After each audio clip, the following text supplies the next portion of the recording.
Kinachoendelea kivipi? Au unataka utengeneze attention ya kwamba mimi nisikuulize kwa nini unitoa? Nyamaza mwanamke. Nahitaji unipe jibu moja tu. Tena leo limenyooka. Hichi ndicho kinachoendelea nikiwa sipo. Mume wangu bwana. Sasa kuna kitu gani cha ajabu kilicho kinaendelea hapo nje? Haujui? Unajitoa ufahamu. Ulikuwa unafanya nini na yule kijana pale? Sasa yule ni jirani, ameniomba nimsaidie kufua na mimi nikamsaidia. Kuna ubaya mama?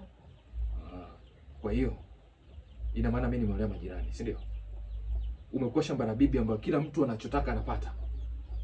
Umekosa cha kufanya humu ndani mpaka ukaenda ukachukua nguo za majirani ufue. Na ni kwa nini yule peke yake? Kuna majirani wangapi humu ndani? Kwa nini hujafua nguo zao zote ukafua za yule? Sasa mume wangu, kwani kuna kosa gani hapo? Hujui kosa?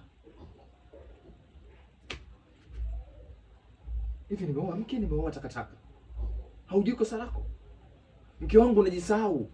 Wewe ni mke wangu wa ndoa, una kiapo cha ndoa. Hautaki kufanya mambo ambayo unaona kabisa yanaweza katarisha ndoa yako. Alafu unaniuliza eti kwani kuna kosa gani?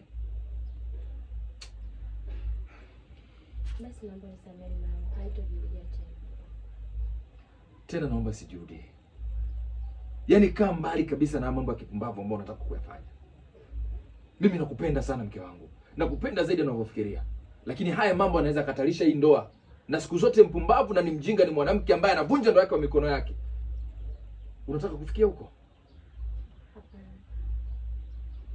Jinga mmoja. Cut. Director, nisamehe.